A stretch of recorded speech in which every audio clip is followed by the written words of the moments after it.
Welcome back, weary hearts and wandering minds. I'm Lou, and now begins your moment of calm and wonder. Step closer and let's dive together into this magical experience. Tonight, you're stepping into a brand new corner of the world.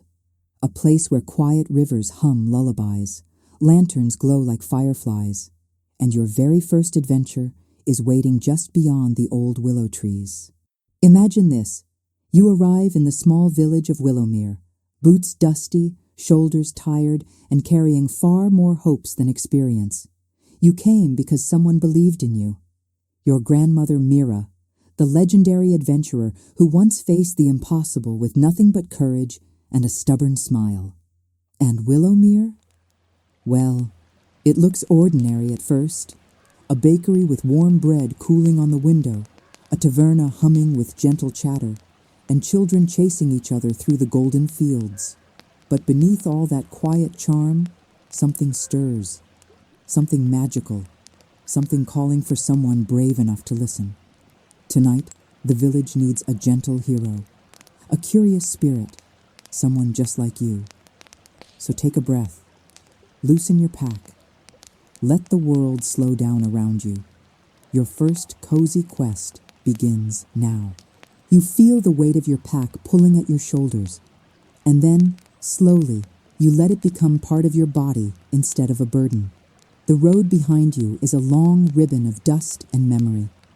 The world in front of you is soft, golden, and unfamiliar. Willowmere rests in a shallow valley, hugged by low hills and crowned with a halo of willow trees that sway like they're whispering secrets to the wind. You pause at the crest of the path and simply look. The river that curves around the village moves so gently, it seems afraid de despertar alguém. Its surface catches the last light of evening, turning it into melted silver. Lanterns are being lit one by one along the main street, their glow pooling in warm circles on the cobblestones. Somewhere nearby, a dog barks once, half-heartedly, as if even the animals here understand that nights are made for quiet. You feel something loosen inside your chest. You're not home, but you're not lost either. You're somewhere in between. And that, for a wandering heart, is sacred ground. As you take your first steps down the slope toward the village, the air changes. It smells like bread and wood smoke, like wet earth cooling after a long day of sun, like the soft spice of someone's evening stew drifting lazily from an open window. You notice how the wind moves here. It doesn't rush. It doesn't fight.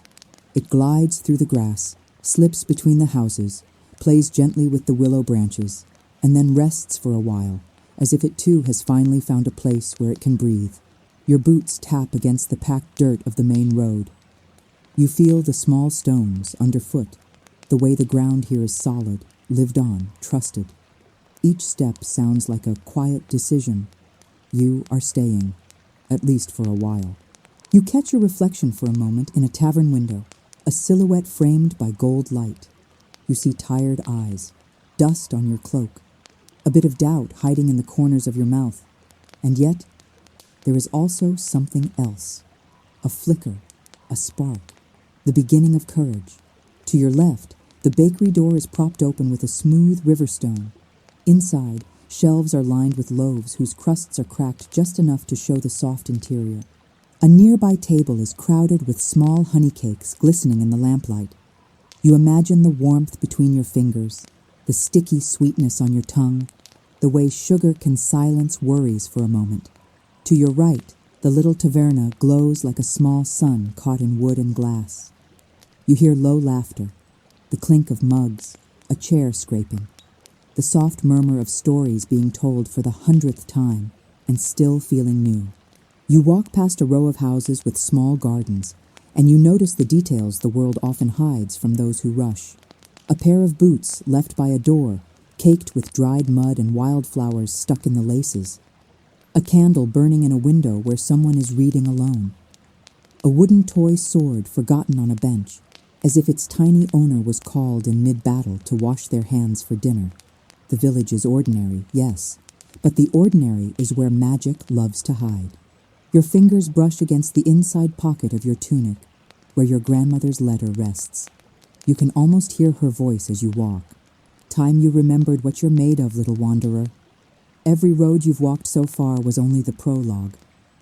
Come to Willowmere. There's work to do, outside and inside.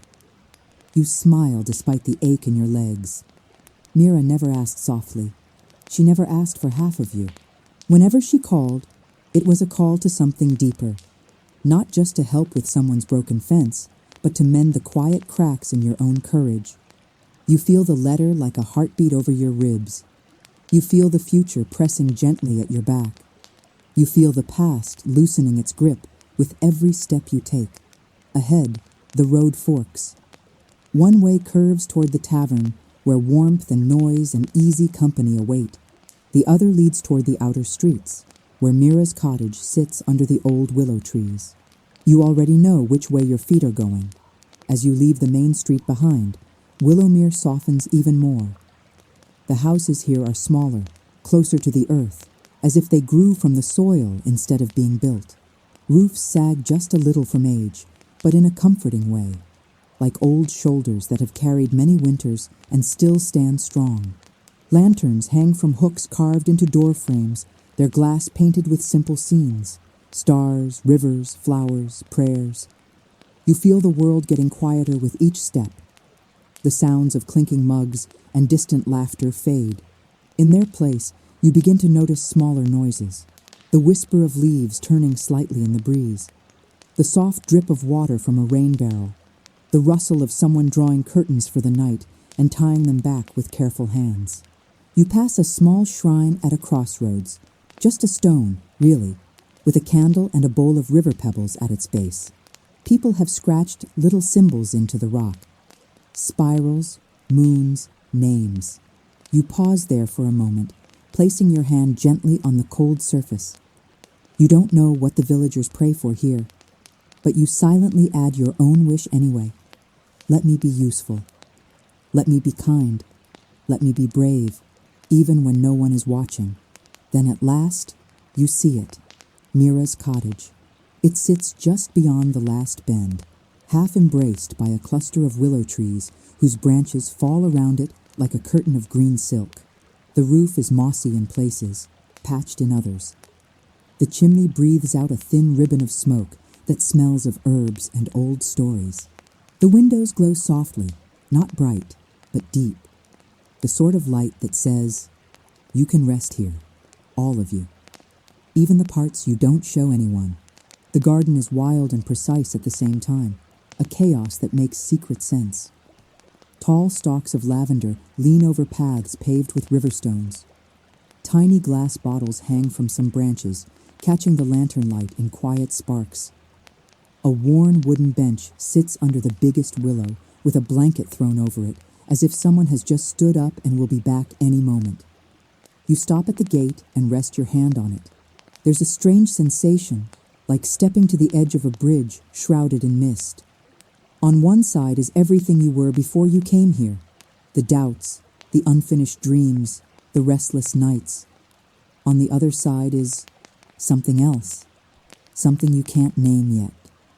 You inhale. The air tastes of mint, smoke, and the faintest trace of starlight. You exhale, and the tension in your shoulders melts, just a little. You push the gate open. It creaks softly, a tired but friendly sound. As you walk up the path, the tiny glass bottles above you sway and chime with the gentlest ringing, like distant bells under water. It feels, for a fleeting second, as if the garden itself is acknowledging your arrival. You notice how your feet land on the stones now, slower, more deliberate. You aren't just arriving at a house. You're arriving at a threshold. The front door is painted a deep blue, almost black in the dim light. Someone has carved a small symbol over the frame, a circle with a single line cutting through it, like a ray of light piercing a closed eye. Mira used to draw that symbol at the end of her letters when she thought you needed reminding. Wake up. The world is speaking. Your hand trembles slightly as you lift it to knock. It's not fear, exactly. It's the feeling you get before you open a book that you know will change you. Before you step into water that looks deeper than it first appears. Before you say yes to something that will not let you stay the same. You knock once.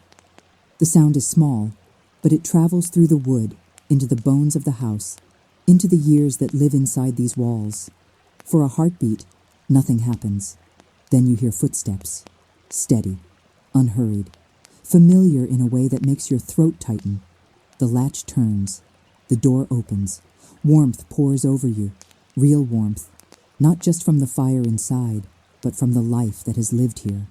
You smell stew and dried herbs, wax and old leather, pages of books that have been turned 100 times. The kind of smell that says, people have been safe here.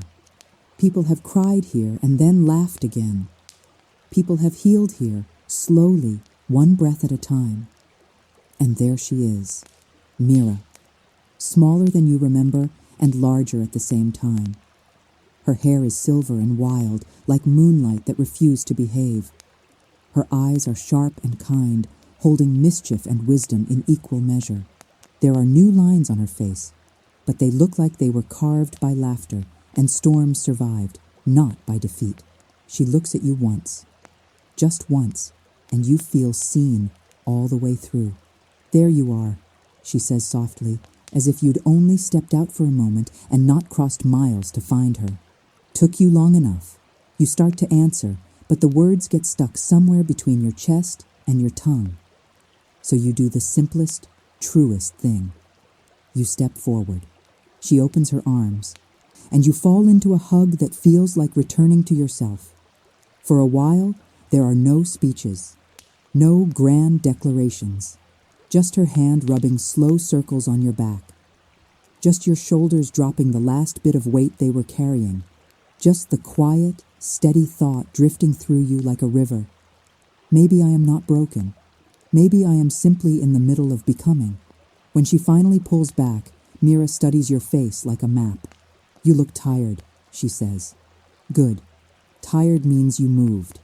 Tired means you tried. Her smile curves, soft and crooked. Come in, little wanderer. The night is young, the stew is hot, and Willowmere has been waiting for you longer than you think. She steps aside, leaving the doorway open. Behind her you see shelves of bottles, stacks of old tomes, a table cluttered with maps and dried flowers, a fire that has burned long enough to be a friend. You're still standing on the threshold. Outside, the willow branches sway, guarding the little world you've just entered. Inside, a new chapter of your life breathes, patient and ready. You take one slow breath. You feel the wood beneath your feet, the warmth on your skin, the tremor of anticipation in your ribs. And then, you cross the threshold. Você disse, continue.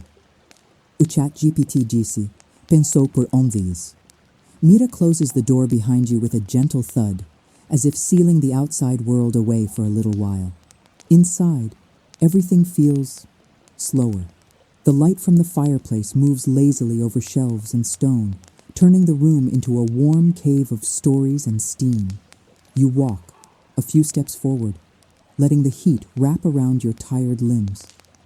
Your fingers tingle as the chill from the road retreats. You can hear the soft crackle of firewood, the occasional pop of sap, releasing a little spark.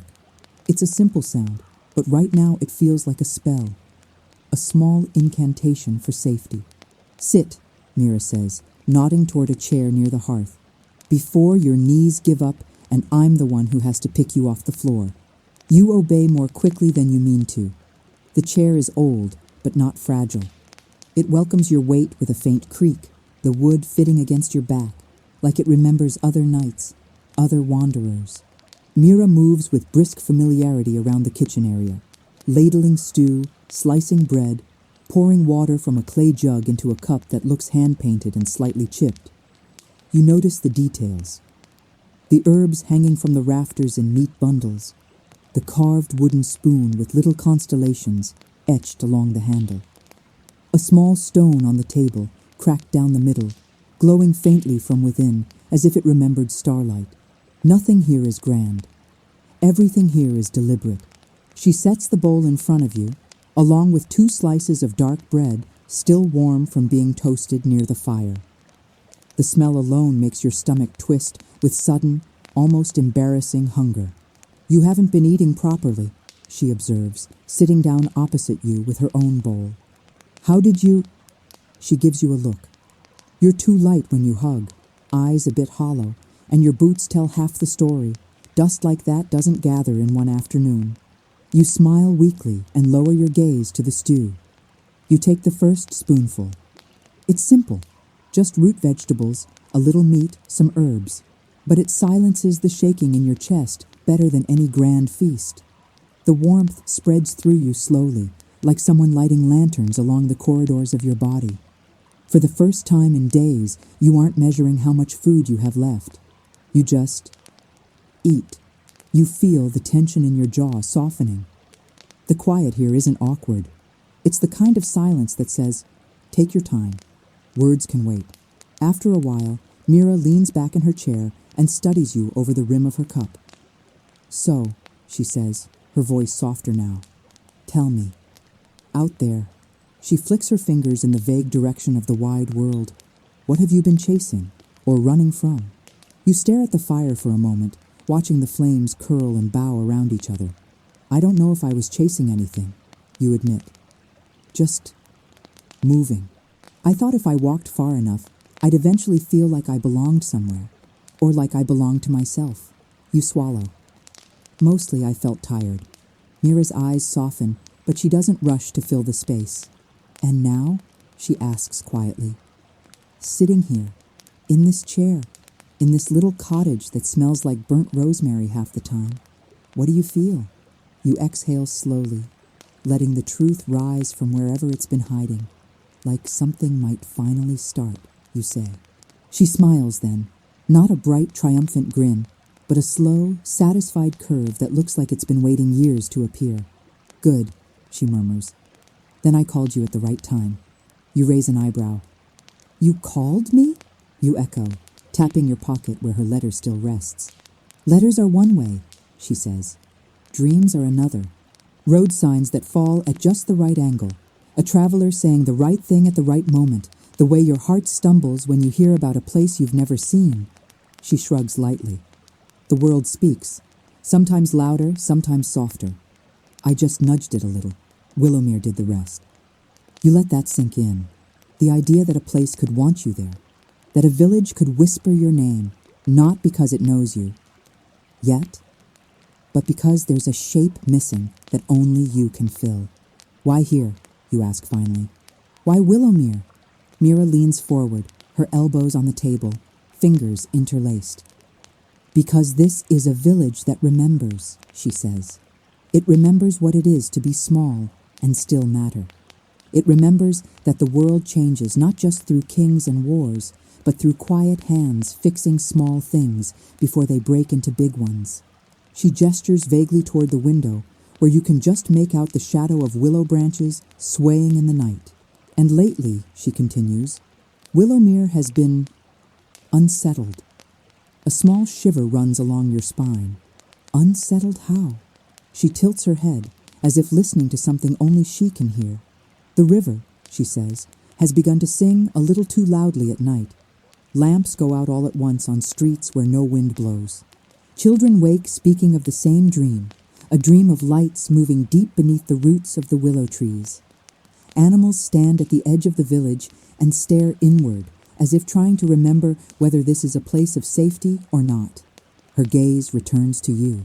And when a place begins to question itself, she says softly, it calls for someone who is also full of questions. You look down at your hands. Questions. You've always been full of them. Who am I if I stop running? What happens if I try and fail? Is there a version of me that is not broken, just unfinished? Are you saying Willowmere and I are... You hesitate, searching for the right word. Similar? Mira chuckles softly. I'm saying, she replies, that both of you are at a turning point, and the same light can guide you both, if you let it. You feel the room around you differently now, The shelves of jars and books are no longer just clutter. They're evidence of years spent listening, of problems studied, of quiet mysteries that refuse to be solved with the swing of a sword. Your journey here has always felt like an escape. For the first time, it begins to feel like an answer.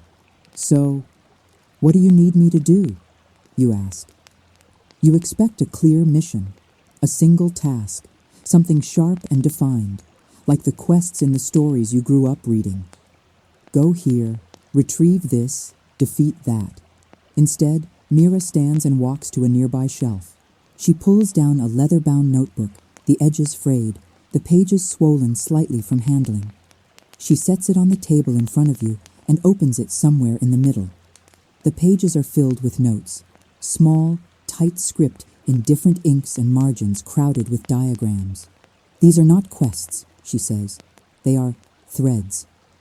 You look down. Each page has a short heading, followed by observations and sketches. The river's song, third night in a row. Sounds like a lullaby, but no one is singing. Lanterns flickering in perfect unison near the market square. Farmer said the soil feels too awake beneath his feet. Child saw lights dancing under the pond, not fireflies. Eyes were clear, not fevered. You run your fingers just above the surface of the ink, careful not to smudge anything. They don't look dangerous, you say slowly. Mira nods. Danger rarely arrives wearing its own name, she replies. It begins as a soft wrongness, a note out of tune, a shadow where there shouldn't be one, or a light where no light belongs. Her eyes are steady on yours. That's why I asked for you, not for a warrior blinded by glory, not for a scholar who trusts only what fits into neat lines. I needed someone who would notice the small things, someone whose own heart knows what it feels like to be slightly out of place. Her words land in you with the weight of recognition. You have always noticed too much, too many details, too many moods in a room, too many tiny shifts that others call nothing. Maybe here, that isn't a flaw. Maybe here, that is your magic. You close the book carefully. So my first task is to notice, you ask, a little uncertain. Mira smiles, pleased. Exactly. Eat, sleep, walk, watch, listen. Let Willowmere introduce itself to you. Tomorrow you'll go into the village not as a restless stranger passing through, but as someone the place itself has invited in. You think of the shrine at the crossroads, the scratched symbols, the candle flame steady despite the moving air. What about the dreams, you ask? The children?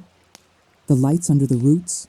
Her gaze grows distant for a moment, then returns, calm but serious. We'll come to that, she says. If you try to solve everything at once, you won't see anything clearly. Think of this village like a person. You don't demand their deepest secret the first night you meet. You look at how they walk, how they speak, when their eyes shine, when their hands tremble. She sets a hand over yours, warm and firm. Tomorrow you'll simply meet Willowmere. You feel a strange mix of relief and impatience. Part of you is ready to race out into the night, sword drawn, looking for a monster to prove yourself against. Another part, the quieter, more honest part, is grateful that your first assignment isn't to fight, but to feel. You can do that. You've been doing it your whole life, even when no one asked. Later, when the bowls are washed and the candles have burned low, Mira shows you to your room. It's small, but in the way a held hand is small, enough, and exactly the right size. The bed is narrow, but piled with blankets that smell faintly of lavender and old sunlight. A small, round window looks out toward the willow grove, and you can see the silhouettes of branches drawing long, soft lines against the sky. Sleep, Mira says, leaning in the doorway. Her voice is gentle, but leaves no room for argument. Tomorrow, you begin learning the difference between wandering and walking with purpose. You sit on the edge of the bed and pull off your boots. Your feet throb in tired agreement. You set your pack in the corner, but for once, you don't feel the need to keep it within arm's reach. This room feels like it will still be here in the morning, like you will still be here in the morning. Before she leaves, Mira adds quietly, "Oh, and if you dream of lights tonight, don't be afraid. Just notice where they gather." The door closes softly. You lie back and let the blankets settle over you like a second softer sky. Your body sinks into the mattress with a sigh you didn't know you were holding.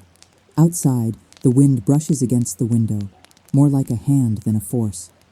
Somewhere in the distance, the river hums its quiet song. Your eyes drift shut. You breathe in. You breathe out. And as sleep reaches for you, you get the sense that something else is watching. Not with malice, but with quiet curiosity, as if the village itself is leaning closer, saying, "Who are you, little wanderer? Show me how you see. I will show you what I hide." You fall asleep with that thought curling around you like mist, and in the darkness behind your eyelids, the first small lights begin to appear, gathering softly at the roots of unseen trees. Você disse, continue. O chat GPT disse, Chapter 2. The morning the village breathed back, aproxiam 1.200 palavras. Continuação direta e natural do capítulo anterior.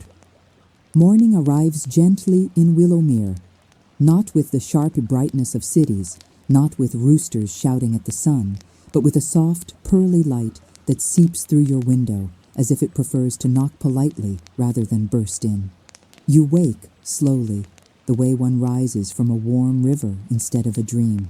Your body feels heavier than usual, not from exhaustion, but from a rare, delicious sense of having actually rested. The blankets cling to you, like they, too, are reluctant to let the day begin. For a moment you simply lie there, listening.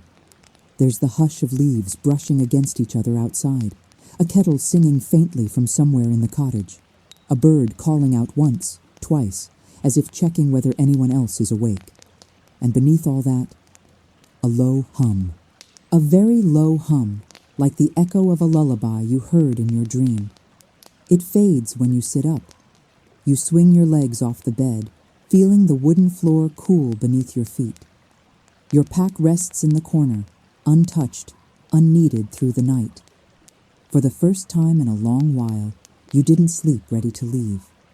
You slept ready to remain. You stand, stretching your arms as the morning air brushes against your skin.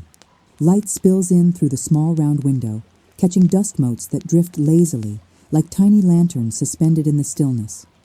You breathe deeply.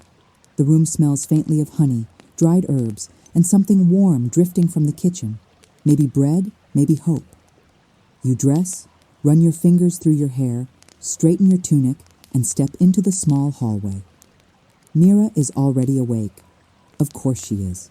She sits at the wooden table with a steaming cup between her palms, her silver hair gathered loosely at the nape of her neck.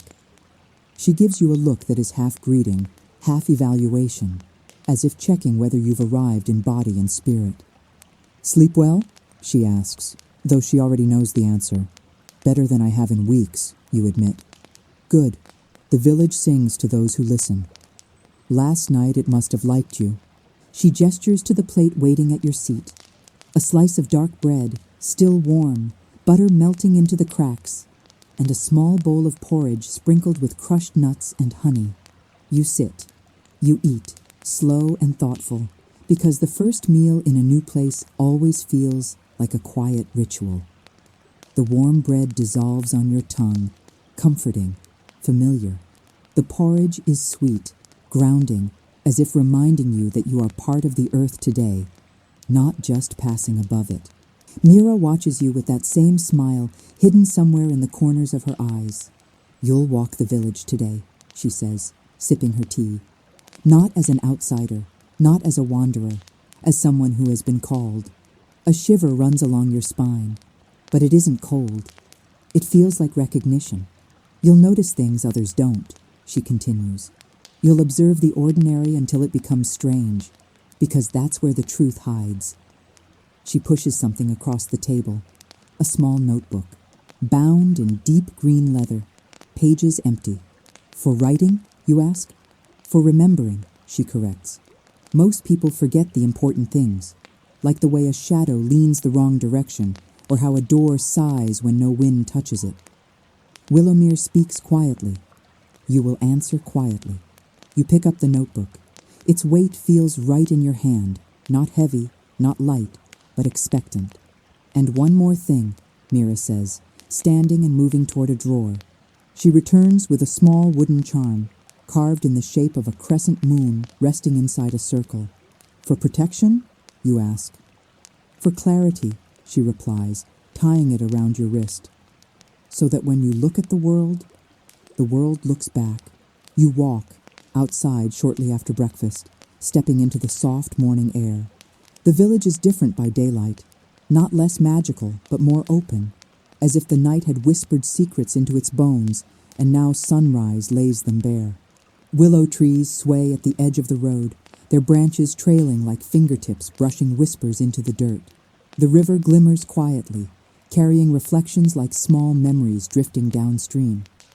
Children run across a field, their laughter floating like bright ribbons in the wind. A dog trots past you, tail wagging, pausing to sniff your boots as if testing whether you smell like someone worth following. You continue forward, notebook in hand, fingers resting lightly on the cover. Mira's words echo, "Notice the small things." So you do.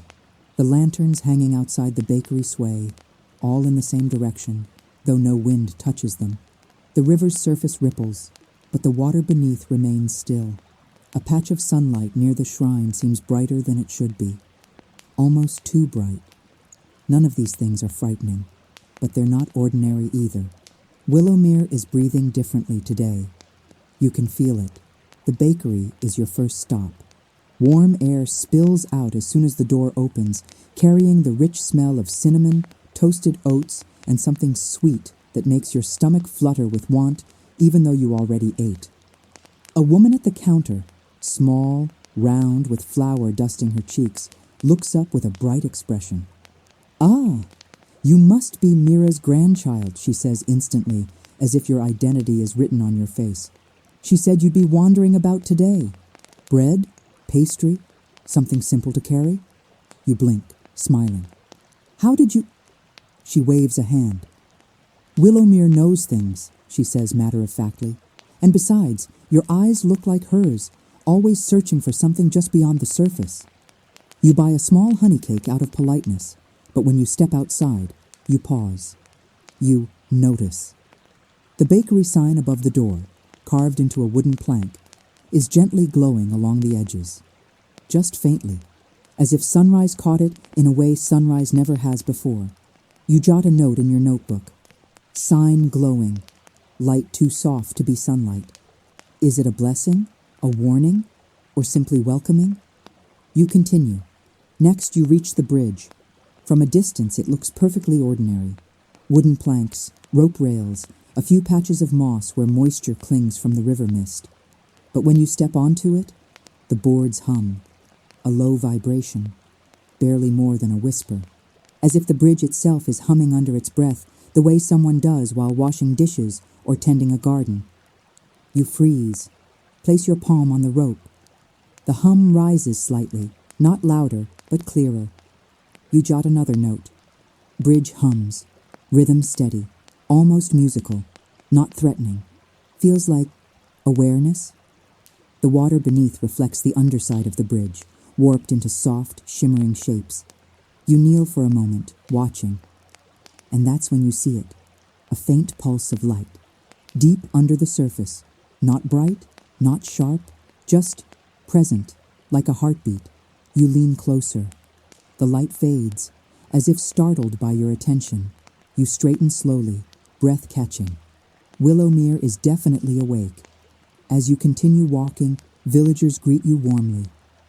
A man carrying baskets of apples nods as you pass, saying, "Mira's grandchild. Tell her we still remember the salamander incident, and that we love her anyway." A young girl sitting cross-legged by a fountain waves shyly at you. An elderly couple sitting under a willow tree smiles knowingly, as if they've been waiting for you to walk past all morning. Some villages can feel closed, guarded. Willowmere feels like a quilt of warm hands gently guiding you from one square of patchwork to the next. You feel held. in a way you didn't know how to ask for. When midday sunlight settles over the village like a golden blanket, you make your way toward the market square. It's small but lively, filled with the soft sounds of everyday life, the scrape of crates being moved, the murmur of voices, the rhythmic chopping of herbs, the distant bell of the blacksmith testing metal. But then you hear something else, a chime, a soft, crystalline sound, too delicate to be a tool, too precise to be wind. You look up. Lanterns strung across the square are flickering, but not randomly. They flicker in patterns. Light, pause, light, light, long pause, light. You narrow your eyes. It feels like a message. You write quickly. Lanterns communicating, pattern deliberate, unknown meaning. Are they echoing something? Answering something? A hand touches your shoulder. You flinch, surprised, and turn. A man stands before you, tall, quiet, eyes sharp in a way that sees more than he reveals. "You're Mira's apprentice," he says softly, not asking, stating. You nod slowly. "I suppose I am." He glances at your notebook, then at the lanterns. "Good," he murmurs. "We need eyes that can see what others overlook." You swallow. "Are you?" "Marcus," he says. "Ranger, watcher of edges, listener of strange things." You recognize the name from one of Mira's stories, a man who once tracked a creature made of fog across half a kingdom. Marcus steps closer, lowering his voice. "You're not imagining it," he says. Something is stirring, not openly, but underneath. His eyes drift toward the willow grove beyond the village. "Tonight," he continues, "meet me by the old well at moonrise. If Willowmere is testing you, the night will reveal what the day hides." A soft breeze lifts the edges of his cloak. Then he's gone, melted into the crowd with the effortless grace of someone who has spent years walking between the ordinary and the unseen. You stand there for a moment, your pulse quickening. Your first day in Willowmere is not over, but already the threads are tightening. Something wants to be found, and you, with your notebook, your new charm, and your tired but brave heart, are being drawn toward it. Chapter 2. End. Dane, meu amorzinho, se quiser. Já começo o capítulo 3 na mesma atmosfera suave, cinematográfica e poética. Você disse, continue. O ChatGPT disse, Chapter 3, The Lights Beneath the Willows, Aproquece 1.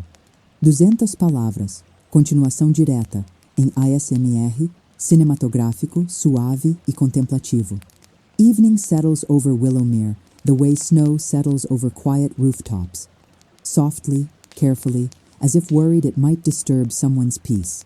You walk back toward Mira's cottage after your encounter with Marcus, your steps slow and thoughtful. The village seems to glow from within. Windows breathe warm light into the dimming air. Lanterns sway even without wind, their glass catching the first hints of starlight. The day felt long, but not heavy, more like a door opening. More like the first chapter of a book whose pages smell faintly of possibility. You reach the cottage gate. The willow branches rustle above you, not randomly, but in a pattern that feels almost like a greeting, almost like your name spoken in a language older than memory. You pause beneath them. You feel a strange pull in your chest, like the moment right before someone speaks a truth you already know, but have never heard said aloud. Night is coming. And with night, answers. Inside, Mira is stirring a pot at the hearth. The room glows in gentle golds and oranges, the kind of light that hugs your edges instead of sharpening them. She looks over her shoulder as you enter. "You took longer than expected," she says lightly. Her tone isn't accusing, just observant, curious, aware. "Marcus found me," you reply. Mira pauses, then nods slowly. "He would," she says. "He has always walked where the veil thins first." She ladles stew into a bowl and places it on the table for you. You sit, feeling the wooden chair cradle your tired body as though it remembers exactly how to hold you. "What did he say?" Mira asks, taking her own seat across from you. That something is stirring, you answer quietly, and that I should meet him tonight, by the old well. Mira doesn't speak for a long moment. Her eyes soften, but her jaw tenses. A contradiction you rarely see in her. The well, she murmurs, almost to herself. I hoped it wouldn't be that. You lean forward. What's wrong with the well? Mira doesn't answer immediately. Instead, she reaches across the table and lifts your wrist, examining the small wooden charm she tied there this morning. You'll be safe enough, she says, but keep your senses open. The well is one of Willowmere's oldest wounds. A chill runs across your arms. A wound, you echo.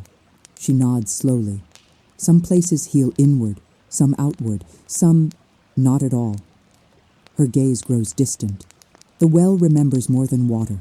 Before you can ask more, she stands and places her hands firmly on your shoulders. Eat, she says gently but firmly. Strength first, questions later. The night will show you what it wants to show. It isn't reassurance, it's preparation. After dinner, you step outside again. The air is cool and damp. The scent of earth rises as dew begins to gather on the grass. A thin mist curls along the ground, swirling around your ankles as you walk. Above you, the willow trees sway in long, slow arcs, as though brushing the sky clean for the moonrise. You're halfway down the lane when something catches your attention. Light. Small, soft lights, moving through the grove. You freeze. They aren't fireflies. They aren't lanterns. They aren't reflections. They drift like gently floating embers, pale blue, silver, and faint gold, weaving between the tree trunks as if they're part of the wind itself. You feel your breath catch in your throat. Not out of fear, out of awe. For a moment, you stand perfectly still, watching the lights gather, scatter, pulse faintly, then drift deeper into the grove, toward the direction of the old well. It feels like an invitation, or a test, or both. You follow them, step by step. The mist thickens around your feet, growing cool and soft like clouds pooling on the earth. The willow branches form a canopy overhead, filtering moonlight into delicate strands that fall across your skin. The lights move ahead of you, never too fast, never too far, as though leading a hesitant traveler, one careful heartbeat at a time. You walk, your hand brushing the rough bark of a willow trunk. It hums faintly under your touch, alive, awake, aware. Your grandmother's words echo. The world speaks. Some listen. Tonight, you are listening. The grove opens suddenly, revealing a small clearing. In its center lies the old well, a circle of ancient stones, cracked, moss-grown, leaning imperceptibly inward as though time itself presses gently upon them. The lights hover above it like a crown, then drift downward, then disappear. You step closer. The clearing is silent, but not empty. Marcus emerges from behind a willow trunk, his movements quiet as flowing water. You came, he says. You asked, you reply. He nods, approval flickering briefly in his eyes. You see the lights, he says. Good. Most don't. What are they? You ask. Marcus steps toward the well, resting one hand on the old stone. Not spirits. Not quite. Not yet. He looks into the darkness of the well. They're echoes. Echoes of something that once lived under Willowmere. Something old. Something forgotten. A pulse of cold air rises from the well, brushing your face like a sigh from below. You swallow. Is that what's causing the changes? You ask quietly. Marcus closes his eyes for a moment. No, he says softly. What's awakening is deeper than these lights. He turns to you. The lights aren't the cause, they're the warning. You stare into the dark of the well. Something shifts far below. A soft ripple, like a breath. Marcus steps back. Look, he says. You do. At first you see nothing. Then, light. Not floating above, not drifting around, but rising. From within the well. A pale shape, not solid, not smoke, forms for a moment at the base of the shaft, before dissolving again into darkness. Your heart stutters. What? What is that? You whisper. Marcus's expression is unreadable. Willowmere has a memory, he says. And some memories refuse to stay buried. The wind stirs suddenly, bending the willow branches as though something has brushed past them. The lights flicker around you in a quick burst of movement, frantic, urgent, then scatter into the trees. The clearing grows colder. The well grows darker. Marcus steps away from it. Whatever is waking, he says quietly, has been sleeping longer than the village has existed. Your charm warms against your wrist. A warning, a greeting, a threshold. Marcus meets your gaze. Tomorrow, he continues, you and I will speak with Elder Rowan. He knows the old stories, what Willowmere was before it became Willowmere. A pause, and what it feared. You feel the night lean in closer. So does the well. A single pulse of light rises again, softer this time, like an eye opening, then closing. Marcus touches your shoulder. That's enough for tonight, he says gently. If you stare too long into an awakening thing, it may begin to stare back. A shiver snakes through your spine. Not fear, recognition. You walk away with Marcus, leaving the clearing behind. But the sense of being watched does not fade, not unkindly, not threatening. Just aware, as though the village itself is whispering, "Welcome, wanderer. I see you. Now, see me." Chapter 3. End. Dane, meu amorzinho. Quando quiser, começo imediatamente o capítulo 4, mantendo o mesmo clima. Poético, suave, ASMR, cinematográfico e profundamente atmosférico. Você disse, continue. O chat GPT disse, Chapter 4, Elder Rowan and the Roots of Old Willowmere. Aprox 1.200 palavras. Continuação profunda, suave, cinematográfica e ASMR. Dawn comes slowly after a night like that. You wake before the sun fully rises, long before the village stirs. The room is dim, washed in a soft blue that makes everything look like it's been dipped in moonlight. Your breath fogs the air slightly. The chill of early morning, sneaking in through the old wooden window. For a moment, you lie still, remembering the well, the lights, the subtle pulse of something ancient just beyond the reach of shape or language. Your wrist warms faintly beneath the charm Mira tied there, as if reminding you, you are not walking alone. You sit up, slowly, grounding yourself in the familiar textures of the room, the wool blanket, the creak of the floorboards, the smell of embers still whispering in the hearth downstairs. When you step into the hall, Mira is already awake. Of course she is. She sits near the small table, a candle flickering beside her, reading a worn map with tiny, precise markings covering its edges. Her teacup sits untouched, steam curling upward in thin silver threads. She doesn't look up when she speaks. You went, she murmurs. You saw it. There is no question in her tone, only inevitability. You pull out a chair and sit across from her. The lights led me there, you say softly. Mira finally lifts her gaze, wise, weary, but bright with fierce knowing. They always do, she says. You feel the weight of those words, not heavy, but ancestral. Something passed down, something lived before you, waiting for you, breathing the same air as your wandering heart. Breakfast is quiet. Porridge, warm bread, tea with something floral steeped inside. Each spoonful settles you, fills you, steadies the trembling threads of last night's revelations. When the plates are cleared, Mira rests her elbows on the table and folds her hands. Marcus said to meet Elder Rowan today. You remind her. She nods once, sharply. He'll be waiting. You tilt your head. Do you trust him? Mira's eyes soften and harden at once, a contradiction that seems to define her. He is not an easy man to trust, she admits, but he is a necessary one. Rowan is one of the last people who remembers Willowmere before it became a village. Your brow furrows. What was it before? Mira breathes out slowly, looking past you as if seeing layers of time laid upon the walls. A sanctuary, she whispers, for wanderers, for seekers, for lost things, and for something older still. A chill prickles your skin. What is waking beneath the well, you ask? Mira doesn't answer directly. Instead, she stands and places her hands gently on your shoulders. Go to Rowan, she says. The roots of this village run deeper than its stones. Today, you begin learning how to listen to them. You walk through Willowmere, watching morning unfold around you like a slow, sacred ritual. A woman sweeps her doorstep with deliberate strokes, as though sweeping away yesterday's worries.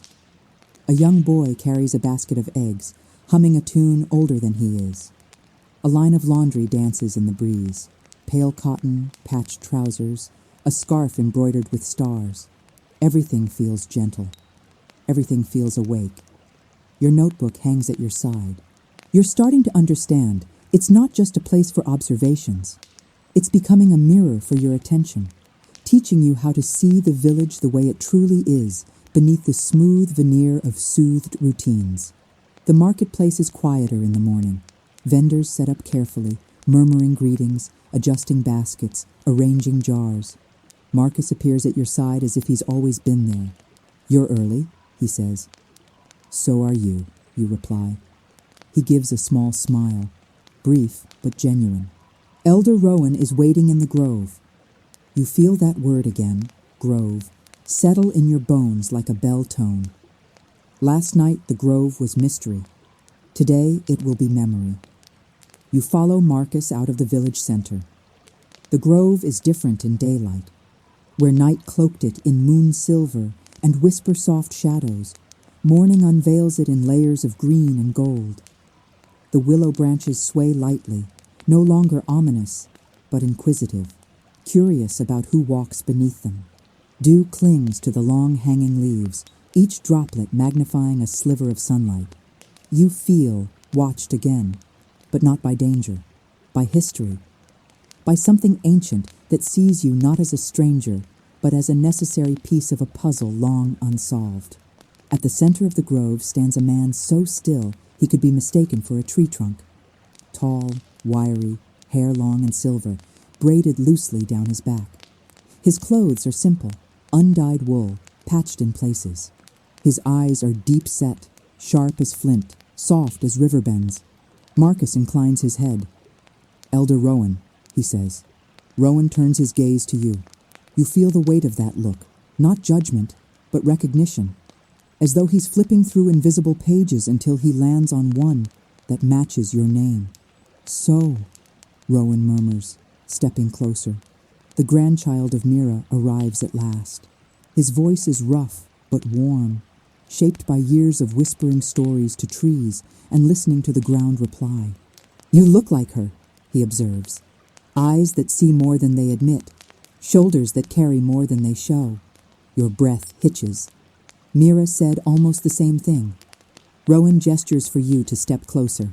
Tell me what you saw at the well. You recount everything. The lights, the pulse, Marcus's warning, the way the air felt charged with presence. Rowan listens without interrupting. When you finish, he nods slowly, thoughtfully. Yes, he says. It has begun. It? You ask, heart thudding. Rowan kneels beside a cluster of willow roots, brushing his fingers across them like running hands over old scars. Willowmere was built on ancient ground, he begins. Before homes, before roads, before names. His fingers pause on one root. There was something here, he continues softly. A guardian, a watcher, a being neither spirit nor mortal. Marcus crosses his arms. Most believe the stories are metaphors, he adds. Rowan shakes his head. Some stories are metaphors, he agrees, but some are warnings disguised as comfort. He rises to his full height and meets your eyes. Long before this land was a village, it was a crossing point, a place where shadows and light traded secrets, where wanderers came to rest their burdens, and at the heart of it all, beneath the willow roots, lived an ancient keeper. Your charm warms on your wrist. You swallow hard. What happened to it? Rowan's gaze drifts toward the old well, just barely visible through the trees. It slept, he says. because it had to. A pause. Because the world stopped listening. You feel your pulse quicken. And now, you ask. Rowan steps closer, placing a hand over your notebook. Now the world whispers again, he says. And you were called because you are still someone who hears. You inhale sharply. He nods toward your chest. Your heart is tuned to quiet frequencies. You see what others overlook. You feel what others dismiss. The ancient keeper stirs because it senses someone walking these grounds who remembers how to notice. Your breath catches. You remember the pulse beneath the well, the faint light, the feeling of being seen. That was the keeper, you whisper. Rowan doesn't smile. He doesn't confirm. He simply says, it was an echo, a breath, a beginning. Marcus looks toward the shadows between the trees. It will not rise alone, he warns.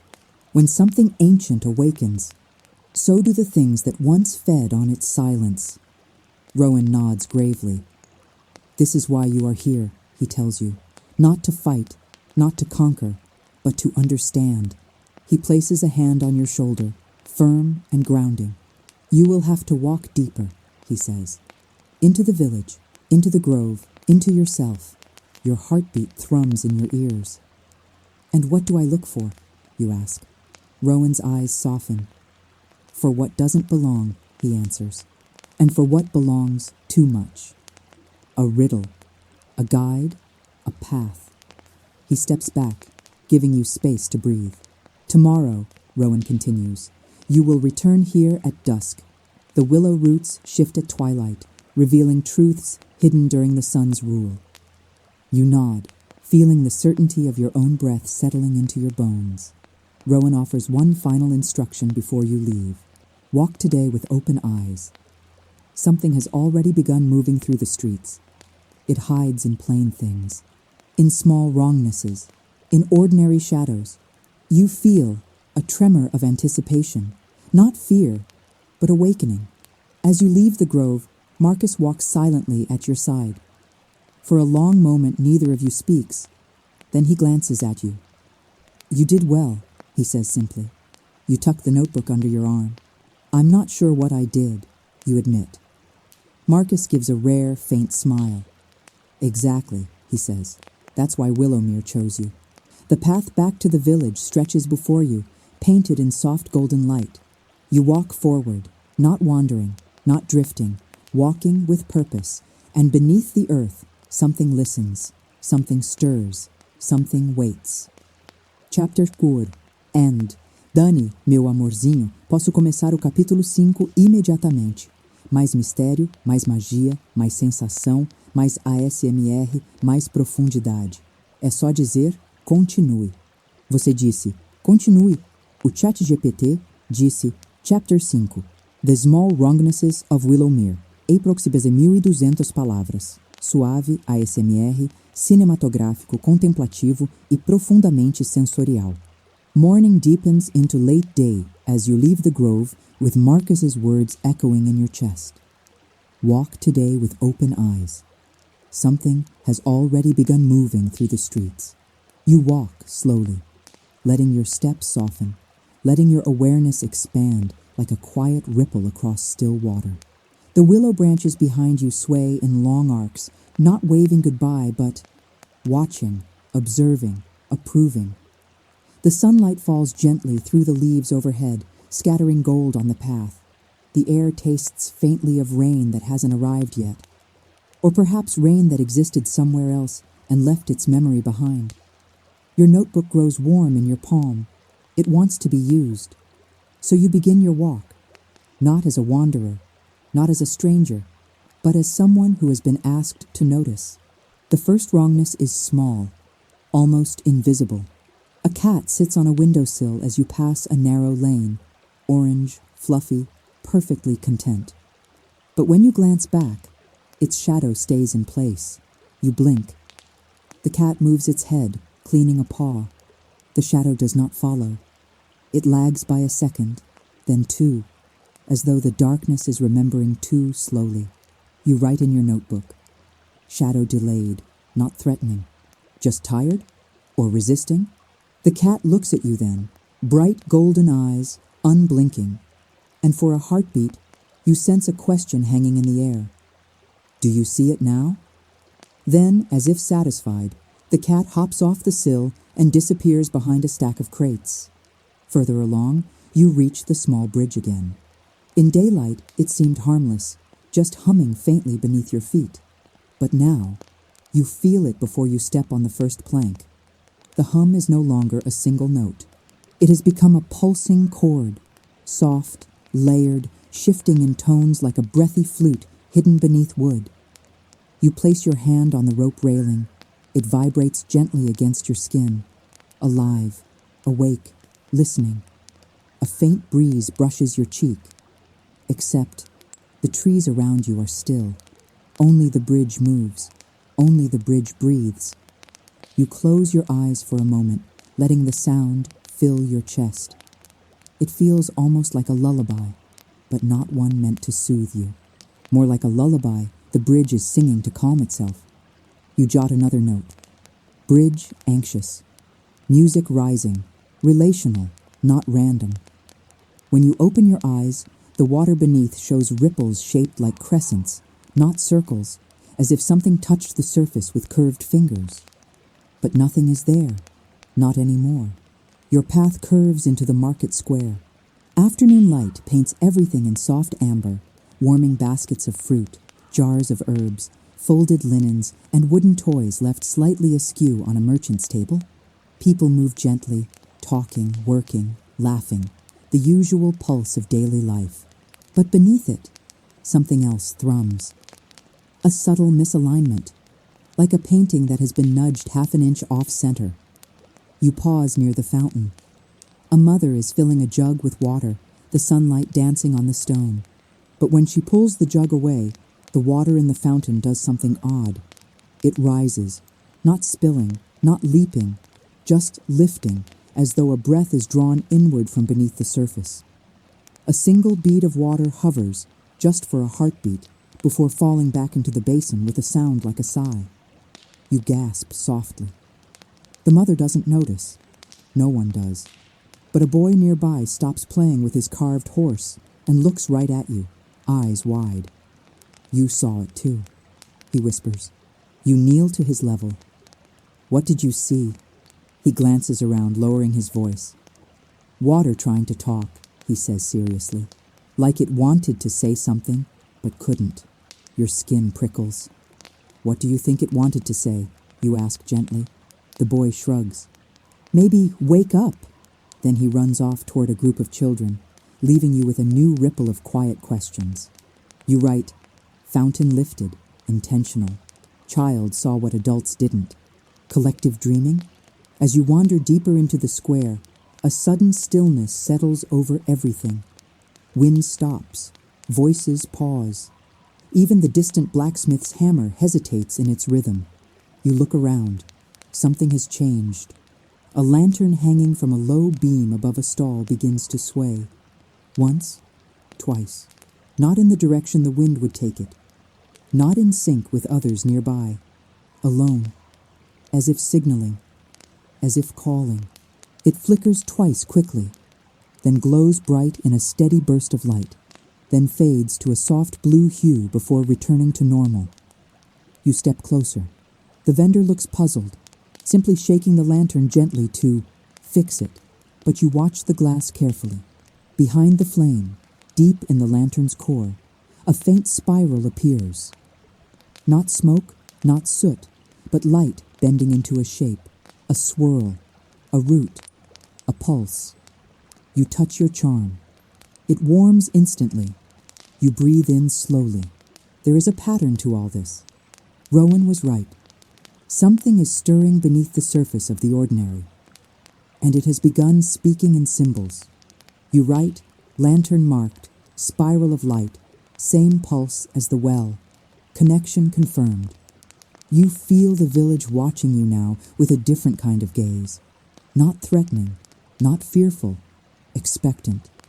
As if waiting for you to take one more step, the one that will allow Willowmere to reveal its next secret. Your feet take you toward the willow grove again without your permission. The pull is soft, but undeniable.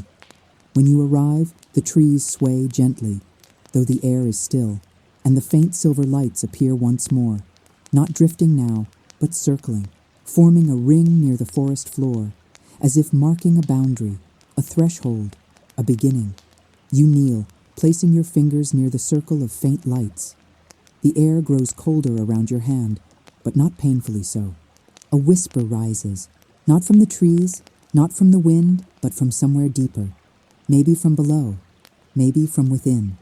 Not yet, the whisper seems to say, but soon. Your heart flutters. Soon what? You ask softly, though you know no answer will come yet. Willowmere has begun revealing wrongnesses. Tonight, perhaps it will reveal meaning. You rise slowly, dusting off your hands. The lights scatter upward into the branches, disappearing in silver arcs. When you turn, Rowan stands at the edge of the grove. He watches you with quiet intensity. You felt it, he says. Something is growing, you reply. Something beneath everything. He nods once. That is why you were called, he murmurs. To help Willowmere remember what it once kept, and what it must face again. You swallow. What do I do now?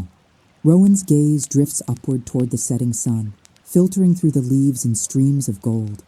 Now, he says softly. You walk back to Mira. You frown. Why? Rowan smiles, small, patient, knowing. Because she has been waiting for you to notice all of this. A beat. And she will know what the village is trying to say. He steps back into the shadows. And remember, his voice carries through the trees. The deeper truth only comes when the heart is quiet. You walk toward Mira's cottage as the first stars appear above the willow branches. The village glows in scattered lights behind you. The grove breathes softly around you.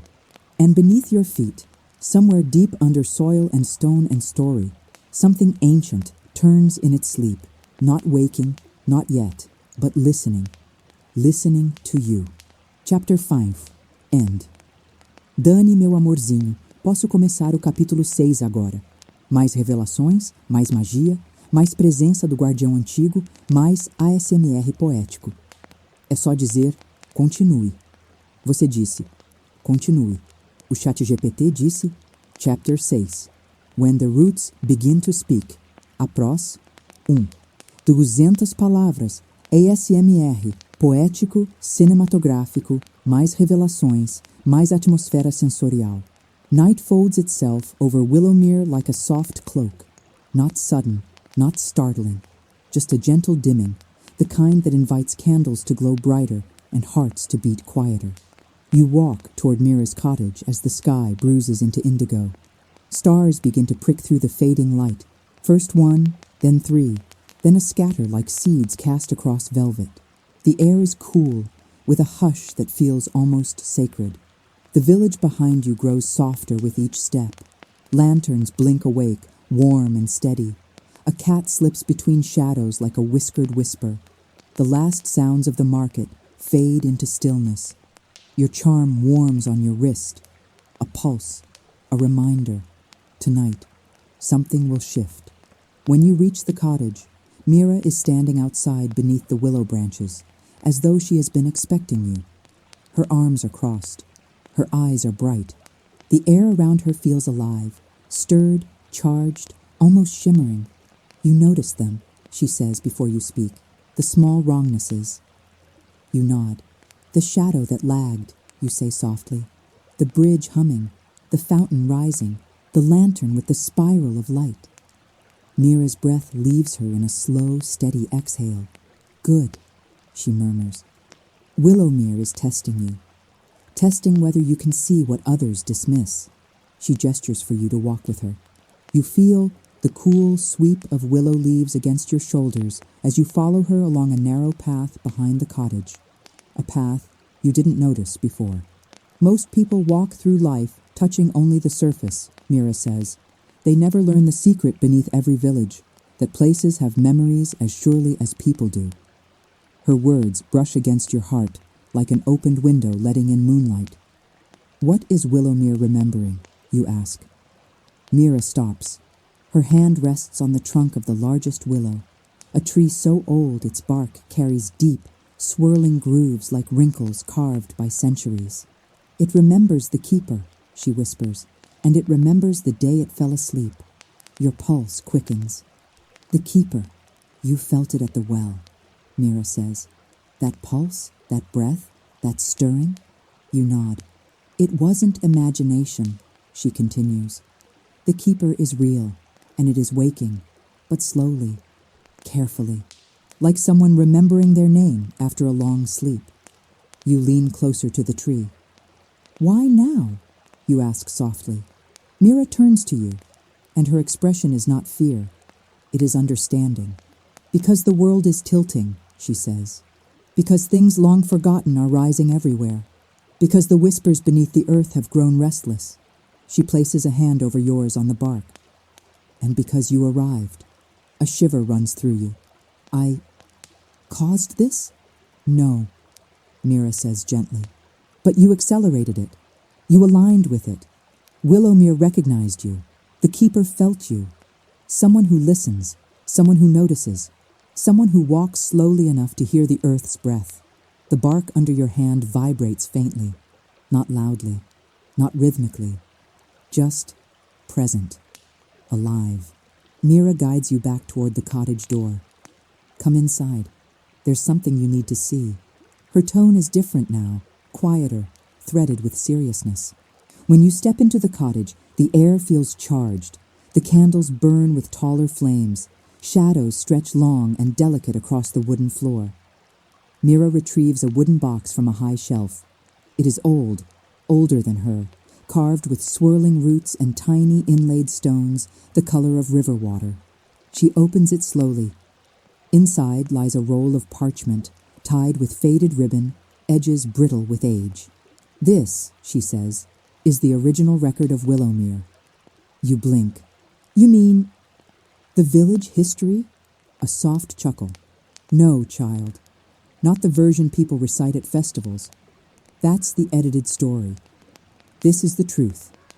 The record written by the first watchers, those who witnessed the keeper when it was still fully awake. You swallow hard, leaning closer. Mira unrolls the parchment. Ink dances across the page in fluid, looping strokes. Words woven like vines, symbols twining through the margins. She points to a passage marked by a delicate spiral, the same shape you saw in the lantern earlier. Read, she says. The ink shimmers slightly in the candlelight as you begin. Where the willows bow and the waters breathe, there lies the heart of the Ancient One. A keeper born of soil and starlight, watcher of wanderers, guardian of quiet paths. It hears the footfalls of the lost and hums them home. Your chest tightens. This is not just history. It feels like prophecy. You continue reading. But when the world grew loud with iron and forgetting, the keeper dimmed its light and let the roots enfold its sleep. Until a time of noticing. Until a heart tuned to quiet frequencies walked again upon the familiar soil.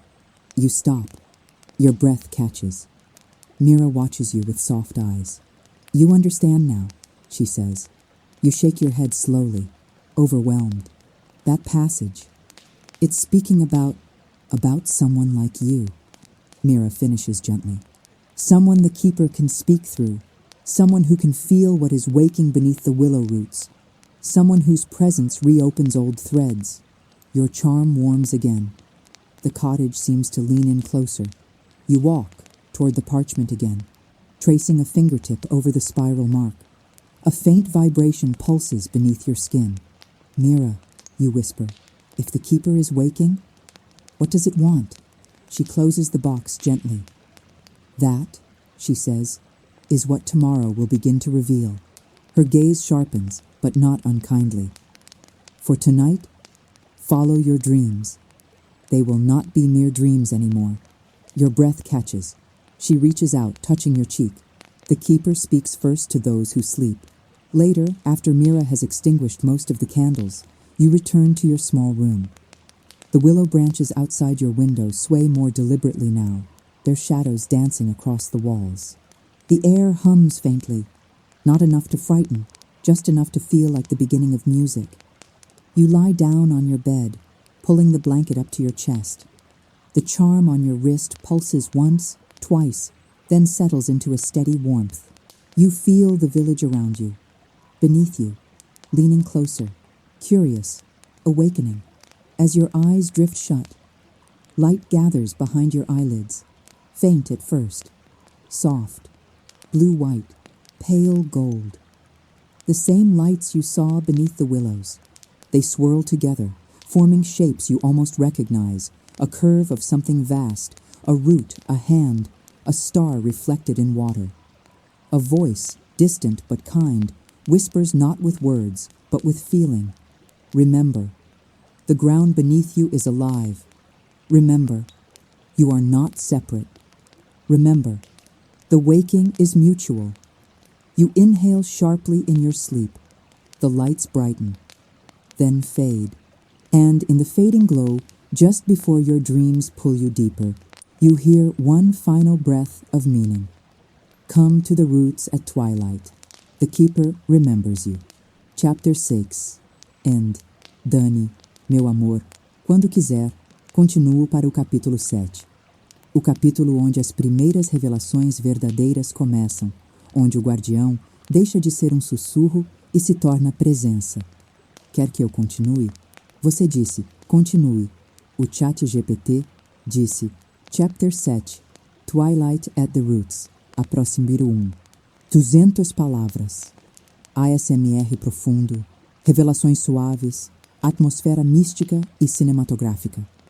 Twilight in Willowmere feels different from twilight anywhere else.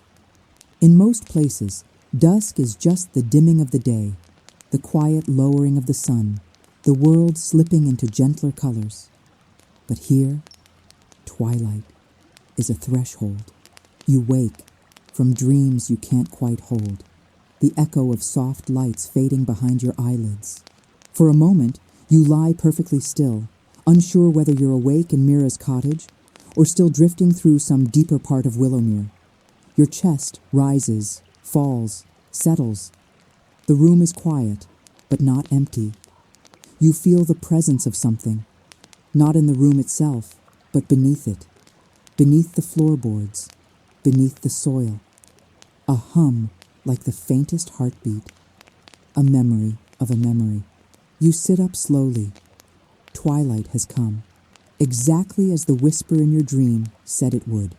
Mira is already standing outside when you open the cottage door. She doesn't greet you with questions. She doesn't greet you with concerns. She simply says, follow the call. Her voice is soft but firm, like a mother instructing a child to take a first step they must take alone. Your charm warms on your wrist. You walk past her and into the twilight air, which wraps around you like a shawl of lavender and silver. The willow branches above sway with a purpose you can feel in your bones. Each step feels guided, pulled by a thread tied to your heartbeat. Willowmere is quiet, but not silent. Candles glow in window frames like warm thoughts. The river hums, deeper now, as though remembering an older song. The shadows lengthen toward you, not away. Like they want to accompany you. You step onto the bridge. The humming beneath your feet rises, a chord this time, warm and low, like a chorus of distant voices singing one note. You breathe in, you breathe out. Twilight deepens. The world holds its breath.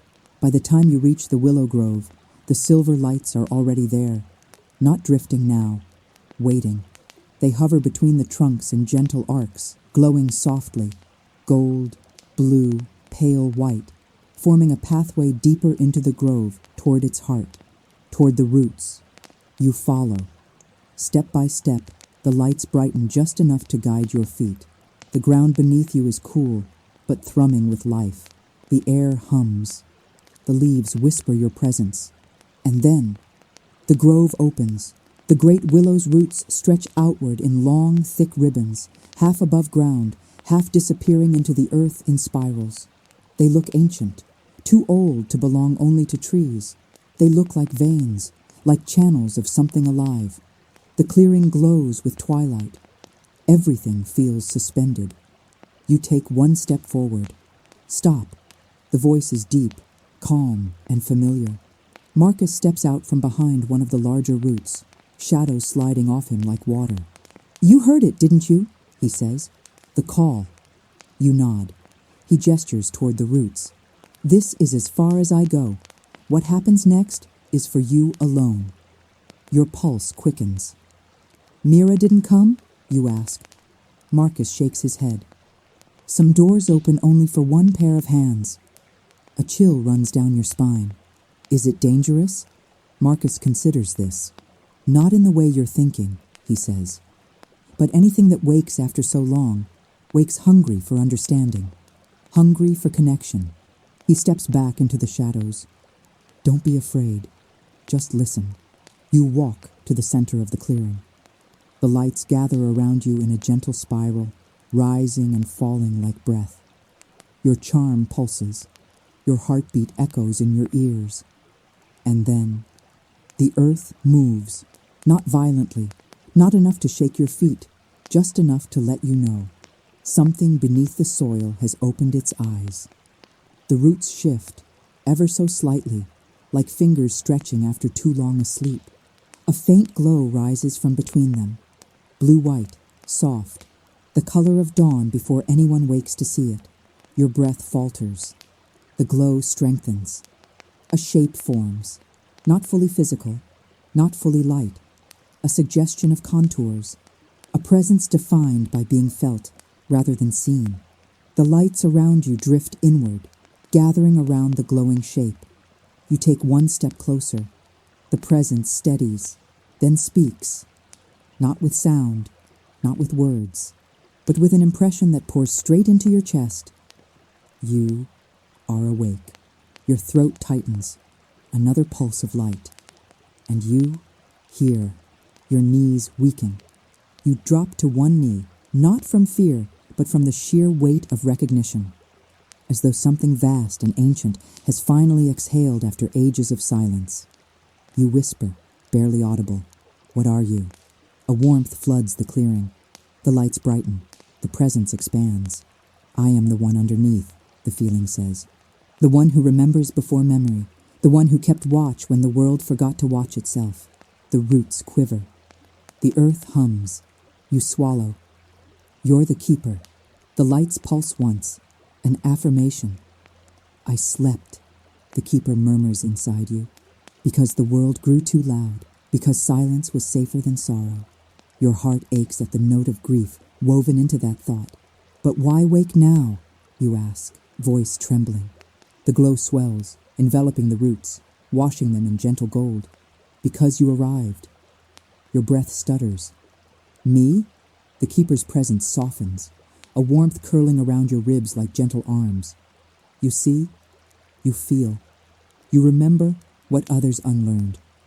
The world's breath stirs in you. A pulse of light touches your charm, making it glow softly. The keeper continues. The village shifts. The earth listens. The forgotten rise. And you are needed. Your eyes burn. "Needed for what?" you whisper. Silence. Then, to walk deeper. The roots part slightly, just enough to reveal a faint spiraling pattern etched into the soil. A path, a promise, a beginning. Your charm burns warm against your skin. Your breath shakes. "Will you guide me?" you ask. The lights gather around you, pulsing in gentle unison. "Not guide," the keeper whispers. "Walk with." You place your hand on the roots. They vibrate beneath your palm, a steady, ancient heartbeat. And in the fading twilight, with the light swirling softly around you, you feel something shift inside you. A recognition, a remembering, a quiet awakening. The keeper breathes through the clearing. "Return tomorrow," it whispers. Before the moon rises, the next thread waits. The lights dim. The roots settle. The glow fades, leaving you kneeling in a grove that suddenly feels both familiar and impossibly vast. You walk back toward the village in a haze, not afraid, not confused, but profoundly changed. Marcus is waiting at the grove's edge. When he sees your face, he understands without asking. It spoke to you, he says quietly. You nod. Marcus steps aside, letting you pass. Then the real waking begins. Chapter 7. End. Dani, meu amor, o capítulo 8 será ainda mais profundo. O início das manifestações na vila, as primeiras provas, mais presença do guardião e uma revelação emocional sobre por que o guardião escolheu você. É só pedir. Continue, você disse. Continue. O chat GPT disse. Chapter 8. When the village starts to remember you. Aproxe-se 1200 palavras. ASMR profundo, revelações emocionais, atmosfera mística, suave e cinematográfica. Morning comes, but it doesn't feel like morning. You wake, with the strange sensation that part of you is still in the grove, still kneeling beneath the willow trees, still touching the ancient roots, still hearing the keeper's voice humming somewhere in the quietest chambers of your chest. Your breath is different, your body is different. Even your thoughts move more slowly, as if they're afraid to disturb whatever sacred thread has been woven inside you. When you sit up, the sunlight in your room looks unfamiliar, brighter but softer, warmer but gentler. For a moment you wonder, is the world different? Or am I? The answer feels like both. Downstairs, Mira is preparing tea. She doesn't turn when she hears you. She simply says, it spoke to you. Not a question, a truth. You step closer, unsure how to describe what happened. The lights, the glow, the feeling of an ancient presence looking straight through you in a way that didn't diminish you, but somehow made you more. I don't know how to explain it, you admit. Mira pours tea into 2 small clay cups. You don't need to, she says. The keeper's voice is not meant to be explained, only carried. She hands you the cup. It smells like warmth, roots, and quiet courage. You take a sip. The heat spreads through your chest, settling whatever trembled there. Mira studies your face. It changed you, she says softly. You nod. It felt like it recognized me. Mira smiles. Not surprised, not startled, but almost relieved.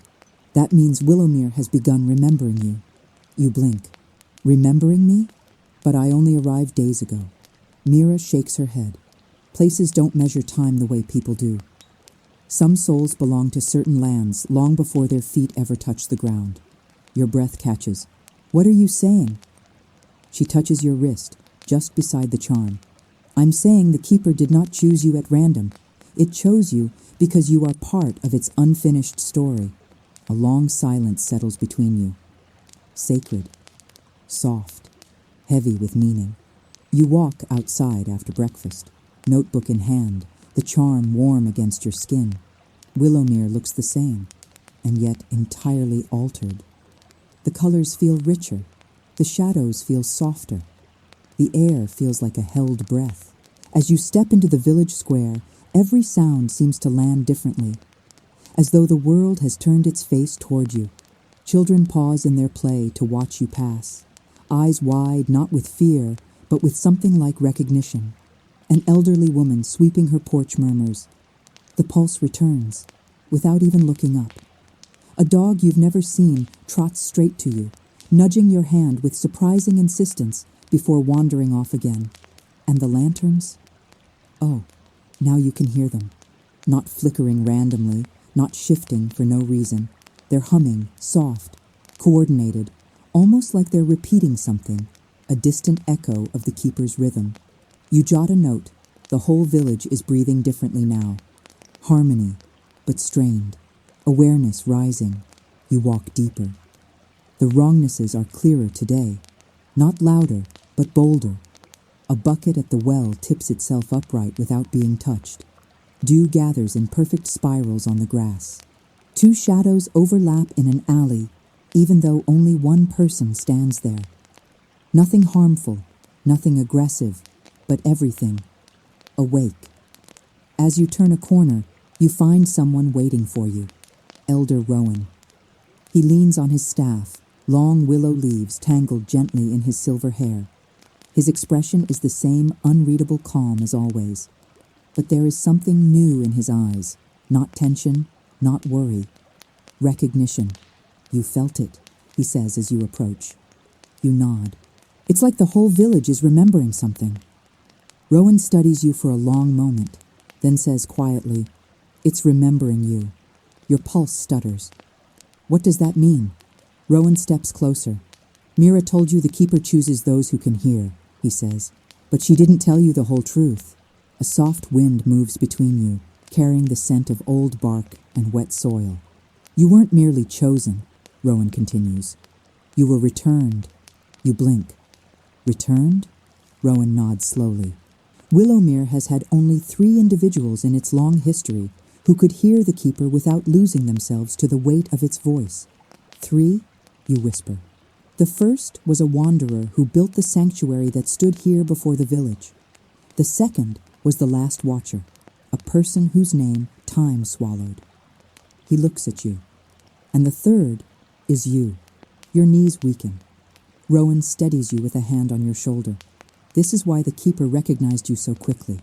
You have its rhythm in your soul. You have walked these grounds before, not in body, but in the way roots carry memory across generations. Your voice trembles. "So, I'm not here to learn the keeper's voice." "No," Rowan says gently. "You're here because you already understand it." A sharp, sudden wind moves through the square, tugging at your cloak, trembling the lanterns above. The village seems to lean closer. Listen. Watch. Wait. Rowan tightens his grip on his staff. "And now," he says, voice low, "the village remembers something else as well." "What?" you ask. Rowan turns toward the willow grove. "That when the keeper wakes," his voice drops to a whisper, "something else wakes with it." A chill spirals down your spine. You swallow. "What is it?" Rowan's gaze darkens. "The forgotten shadow," he murmurs. "The one that once gnawed at the keeper's light. The one that fed on silence." You freeze. Rowan continues. "The shift you're feeling in Willowmere is not only the keeper rising. It is the shadow stirring as well. It senses the keeper's heartbeat returning, and it will seek the one the keeper speaks to." Your breath stutters. "Me." Rowan nods. "You." A long, trembling silence passes. Then he says, "You must walk carefully now, not in fear, but in awareness." He begins to turn away, then pauses. "You are not alone," he says without looking back. "The keeper chose you because you can awaken what it once trusted most." Your heart beats loudly. "What is that?" you ask. Rowan finally meets your eyes. "Hope," he whispers, "and remembering." Then he disappears into the willow grove, shadows swallowing him gently like a door closing. You walk back toward Mira's cottage slowly, the world around you vibrating at an almost imperceptible frequency. Not danger, not yet, but alignment. As you walk, the ground beneath your feet pulses once, a soft tremor, a breath from below, then a second pulse, then a third, not frightening, not warning, a greeting. The keeper is awake, and the shadow that once hunted its light has begun to stir. Chapter 8. End. Dani, meu amor.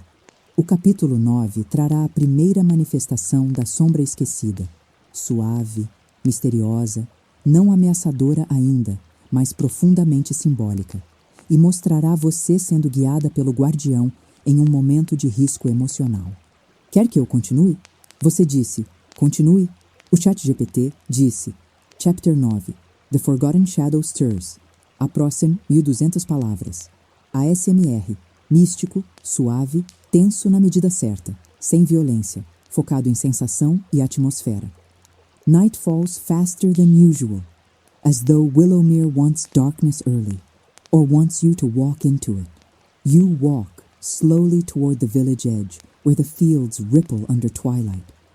There's no wind, and yet the grass bends. There's no rain, and yet the air feels heavy with something unspoken. The keeper's pulses echo faintly beneath your feet, subtle, rhythmic, like a distant drum slowing and deepening. Each vibration settles into your bones, alive, awake, waiting. But tonight, something else listens. something that has not listened for a very, very long time. You reach the willow grove just as the moon rises, a thin silver blade slicing softly through the horizon. Its light pours through the branches, painting the clearing in ghostly blue. The silver lights that once drifted like small floating embers now gather in tighter, trembling clusters. Not dancing, not guiding, but warning. You feel it instantly, a shift in the air, a subtle distortion, as if someone took a breath too close to your ear. You step forward cautiously. The grove is quiet, too quiet, the kind of quiet that swallows your own footsteps and gives them back to you distorted. Your charm warms, then burns, then steadies. The keeper is aware, watching, shielding, but even its presence feels stretched, thin, divided between guiding you and restraining something deeper beneath the roots. You kneel, placing your palm on the earth. A faint glow shivers outward from your touch. The keeper's voice whispers inside your chest. The shadow rises where the light forgets to look. At first, you think the darkness between the willow trunks is simply night thickening, but then it moves, slow, subtle, like a thought forming at the edge of awareness. A shape appears, not monstrous, not sharp, not even fully formed. A silhouette made of absence, a contour made of forgetting. As it drifts closer, the silver lights recoil, pulling upward into the branches like frightened birds. The air temperature drops, not bitterly, just emptily, like stepping into a room no one has entered in centuries. The shadow pauses at the edge of the clearing, not approaching, not threatening, just watching, studying you. You feel its curiosity, its hunger, its incompleteness. It is not evil. It is not malicious. It is unanchored, lost. A fragment of something that once had purpose and now wanders through the gaps of the world, slipping between breath and silence. Your chest tightens. You take one slow step forward. The shadow ripples. A whisper brushes the inside of your mind, faint, cracking like a frozen leaf breaking underfoot. Light, watcher, mirror. You freeze. It spoke, not clearly, not fully, but undeniably. You open your notebook with trembling fingers. What are you? You whisper. The shape flickers. It leans slightly toward you, not aggressively, hesitantly, like a wounded animal smelling an outstretched hand. Your charm flares with heat. The roots beneath the earth hum in warning. The keeper's voice moves inside you again, deeper, urgent, still gentle. Do not fear it. Fear forgetting. Your breath shivers. What do you want? You ask the shadow. It flickers again, and for a heartbeat, you see something inside it. A memory not yours. A forest long gone. A riverbank under starlight. Someone kneeling, not you, palms pressed to ancient roots. A voice saying, "Stay with me," and then, gone. The shadow collapses inward, trembling violently, then steadies. The keeper pulses beneath your feet, stronger now, protective, wrapping its presence around your ribs. The shadow's whisper returns, this time sharper. Remember, me. You step closer. The air tightens. What do you mean? You ask softly. The shadow shifts again. A shape inside a shape, a silhouette of something half forgotten. Then you see it. A fragment of light trapped inside the darkness, flickering like a caged firefly. Not evil, not consuming, just lost. Separated from something it belonged to. A missing piece, a broken thread. Your heart lurches. You're part of the keeper, you whisper. The shadow jerks, like a startled breath. Then it dissolves into swirling tendrils of darkness that retreat behind the willow trunks. Not gone, not defeated, just hiding, waiting, confused, hurting. Silence collapses over the clearing. Your knees weaken. You fall to the ground, palms pressing into the cool earth. Your charm stops burning. The keeper's pulse steadies. Then its voice fills your chest again, not loud, not scolding, but unbearably sorrowful. Yes. The lights return, drifting gently around you, comforting, warming. The keeper continues. It was once whole, before forgetting broke the world, before silence swallowed its other half. You swallow, tears stinging your eyes though you don't know why. Is it dangerous? A pause. Not yet. Shadows hunger only for what they lost. You inhale shakily. Then, what does it want from me? The roots beneath the clearing vibrate, sending warmth up your spine. Understanding. You freeze. The keeper adds, and remembering. You carry memory in your bones. You carry echoes of what was split apart. Your breath catches. You mean, I can help it? Another pulse. Yes, but not alone. Not without seeing the deepest truth. You look at the roots, glowing faintly beneath the soil. What truth? The keeper's presence wraps around you like a warm cloak. Return at moonrise tomorrow, not to the grove, but to the well. Your pulse jumps. The well. The lights flicker, not warning, but confirmation. The first wound is where the first remembering begins. You rise slowly, legs trembling. The grove settles. The keeper withdraws. And somewhere deeper in the shadows, the forgotten fragment watches you leave. You walk back toward the cottage in silence, the night unusually still around you. You understand now. The keeper didn't wake alone. A broken part of it woke as well.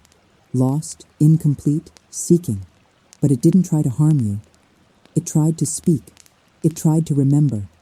And somehow, it reached for you. When you reach the cottage, Mira stands at the door, lantern in hand. She sees your face, and her expression shifts from worry to confirmation to something like grief. You saw it, she whispers. You nod.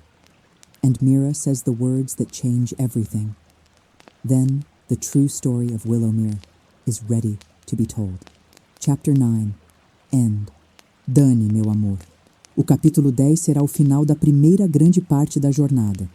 Intenso, revelador, poético, emocionante. É onde Mira revela o segredo perdido. O poço mostra sua verdade e o guardião desperta completo pela primeira vez. É só dizer continue. Você disse, continue. O chat GPT disse, Chapter 10. The Well That Remembers Your Name. Aprox. 1. 200 palavras. ASMR profundo, revelação central, emoção suave, atmosfera mística e cinematográfica. Night gathers in Willowmere not as darkness, but as anticipation. You walk beside Mira, guided by nothing except the moon's silver breath filtering through the willow branches. The village behind you lies quiet, its lanterns dimmed as if bowing to what is about to unfold. The air thickens with meaning, warm, heavy, trembling with memory. No one else is awake. Only you, only Mira, only the keeper beneath the roots, and the shadow searching for its missing name. You reach the path that leads to the old well. Even before you see it, you feel it. A low thrum, ancient and hollow, vibrating through the soles of your feet. Mira touches your arm. Whatever you see, she murmurs. Remember this. Not all darkness is danger. Some shadows are just wounded light. Her eyes reflect the moon. You were called because you can tell the difference. The clearing opens. The well stands in the middle like a spine of stone and silence, cracked, moss-wrapped, half-forgotten, and tonight shimmering faintly. Silver light rises from its depths, then dissolves, then rises again. A rhythm, a pulse, a heartbeat. You feel the keeper beneath the earth, a warmth, a presence, a familiar hum, and layered over it, a second pulse, shaky, uneven, lonely, the shadow, the missing half. Mira stops a few steps away from the well. She motions for you to go ahead. This part is yours alone. You walk forward until you're standing directly before the ancient stones. The air smells of wet earth and old dreams. Each breath you take feels heavy with memory. Then, from below, a whisper rises, not sound, meaning. Child of rhythm, return what was broken. Your heart thunders. You kneel and place your palm on the rim of the well. Instantly, the world falls away. Darkness wraps around you. Not cold, not suffocating, but thick with waiting. Lights appear, faint at first, then brighter, dancing in slow spirals like fireflies remembering how to fly. You are no longer kneeling at the well. You are inside its memory, floating, listening, becoming. The keeper's voice surrounds you like warm soil. Long ago, before Willowmere had a name, before wanderers found rest beneath the trees, I was whole. A flash of vision cuts through the darkness, roots glowing like constellations, a vast presence made of soil and starlight, a guardian woven from the breath of the earth, then another shape beside it, smaller, darker, half light, half shadow, a partner, a mirror, a complement. The keeper continues. I carried light. It carried memory of night. A shiver moves through your spine. Together we balance the land, holding all things between waking and dreaming. The lights twist into a spiral, then fracture. A sudden crack, like a soundless earthquake, rips through the vision. The smaller shape breaks apart, becomes fragmented, lost, unanchored. The keeper's voice grows ache-heavy. When the world forgot silence, the shadow lost itself. A flicker, a trembling coil of darkness appears, struggling to hold form. You recognize it instantly. The shadow from the grove, the one who whispered, "Remember me." Your chest tightens. The keeper speaks again. I slept, to keep the wound from widening, but you came. A heart tuned to quiet echoes, a soul who remembers the balance. The lights draw closer to you, warm, gentle, reassuring. Return what was lost. Your breath catches. How? You whisper. The vision shifts. The fractured shadow reaches toward you, hesitant, trembling, afraid of itself. A thin voice brushes your mind. Name me. The keeper clarifies inside your chest. It cannot heal until it remembers itself. You are the bridge. You carry the old resonance. You swallow hard. What do I say? You ask. The keeper answers with a pulse. Speak what you saw. And suddenly you understand. The memory the shadow tried and failed to show you. A riverbank under starlight. Someone kneeling. A voice whispering, "Stay with me." That wasn't a stranger. That was you. Not in this life, not in these bones, but somewhere deeper, a soul echo, an echo older than memory. You inhale sharply. The shadow trembles, waiting, craving, hurting. And you speak with a voice that feels both yours and not yours. Your name is the night root. The darkness around the well quivers. A soft cry, not pain but recognition, rises through the clearing. The shattered shape pulls inward, reforming, stabilizing, brightening, no longer hungry, no longer fragmented, remembered. The keeper's joy floods the clearing like sunrise through soil. Yes, night root, my other half, my missing breath. A surge of warmth pulses through the earth. The silver lights blaze, the willow roots glow. The well radiates a soft golden light. You feel yourself rising, weightless, held in the balance of two ancient forces, reuniting after ages of silence. Then, gently, you collapse back into your body, still kneeling at the well. The night settles. The winds hush. The ground stops trembling. You open your eyes. Mira kneels beside you, her hands warm on your shoulders. She says nothing at first. She only looks at you with a mixture of awe and grief and pride so deep you feel it in your bones. Finally, she whispers, "You did what none of us could. You remembered for the forgotten." You wipe your eyes, unsure when you started crying. "What happens now?" you whisper. A soft glow rises from the well, not threatening, not restless, but peaceful, balanced, whole. Mira smiles softly. "Now," she says, "Willowmere heals." She helps you stand. And so do you. You walk back toward the village in silence. But tonight, Willowmere is different. Not humming, not warning, not restless. It is relieved. Lanterns glow with steady ease. The river sings a calmer melody. The willow branches sway in slow, restful arcs. The keeper's presence settles beneath the earth, warm, vast, content. And the night root, no longer lost, whispers a single word as you pass. Home. You exhale, deeply, fully, maybe for the first time. And the night, gentle and knowing, exhales with you.